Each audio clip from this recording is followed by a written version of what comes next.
Assalamualaikum warahmatullahi wabarakatuh.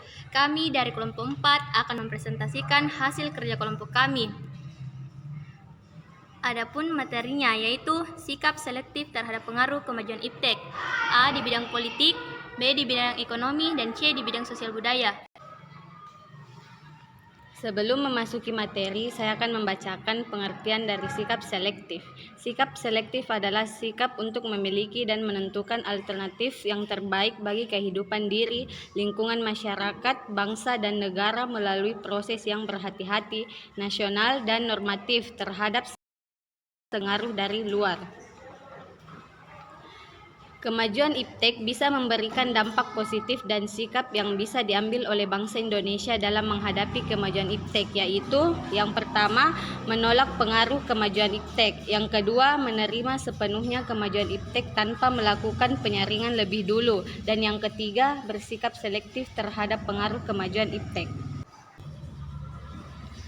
A. Selektif terhadap pengaruh iptek di bidang politik.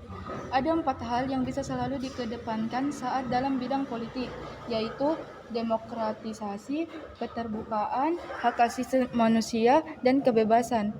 Nah, jika suatu negara tidak mengedepankan hal tersebut, maka akan dianggap sebagai musuh bersama. Bangsa Indonesia mampu menunjukkan eksistensinya sebagai negara yang kuat dan mandiri, tetapi tidak meninggalkan kemitraan dan kerjasama dengan negara lain. Ada beberapa hal yang harus segera diwujudkan oleh bangsa Indonesia agar bisa menjadi bangsa yang mandiri, diantaranya mengembangkan demokratisasi dalam segala bidang, mengaktifkan masyarakat sipil di dalam area politik, menegakkan supremasi hukum, memperkuat kepercayaan rakyat dengan menegakkan pemerintahan yang bersih dan berwibawa, memperkuat posisi Indonesia dalam kancah politik internasional. Sikap selektif terhadap pengaruh kemajuan iptek di bidang ekonomi. Sistem ekonomi kerakyatan merupakan senjata ampuh untuk melumpuhkan pengaruh negatif dari kemajuan iptek dan memenuhi kemandirian bangsa kita dalam semua hal. Untuk mewujudkan hal tersebut perlu kiranya segera diwujudkan hal-hal di bawah ini, yaitu 1. Sistem ekonomi yang dikembangkan untuk menguatkan produksi domestik untuk pasar dalam negeri sehingga mampu memperkuat perekonomian rakyat. 2. Lahan pertanian dijadikan sebagai komoditif prioritas utama karena mayoritas penduduk Indonesia memiliki mata pencaharian sebagai seorang petani. 3. Setiap industri yang ada haruslah menggunakan bahan baku dalam negeri dan tidak tergantung pada produk impor dari luar negeri. 4. Melakukan perekonomian yang berorientasi pada kesejahteraan rakyat yang artinya segala sesuatu yang menguasai hajat hidup orang banyak haruslah bersifat murah dan terjangkau. 5. Tidak terus-menerus bergantung pada badan multilateral seperti pada IMF, Bank Dunia, dan WTO.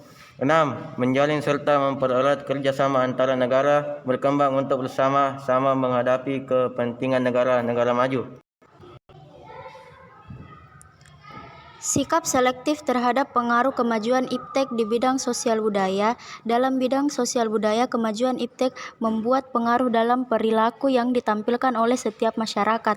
Pengaruh tersebut dalam berupa gaya hidup, gaya pakaian, ikatan hidup bermasyarakat, dan mudahnya mendapatkan informasi serta pengetahuan yang cenderung memberikan dampak negatif. Agar hal tersebut bersifat positif dan dapat diserap ke dalam budaya kehidupan kita sehari-hari, maka kita perlu mengusahakan perubahan nilai dan perilaku antara lain.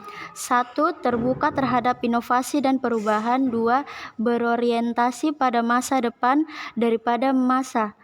3. Dapat memanfaatkan kegunaan iptek. 4. Menghargai pekerjaan sesuai dengan prestasi lampau. 5. Menggunakan potensi lingkungan secara tetap untuk pembangunan berkelanjutan. 6. Menghargai dan menghormati hak-hak asasi manusia.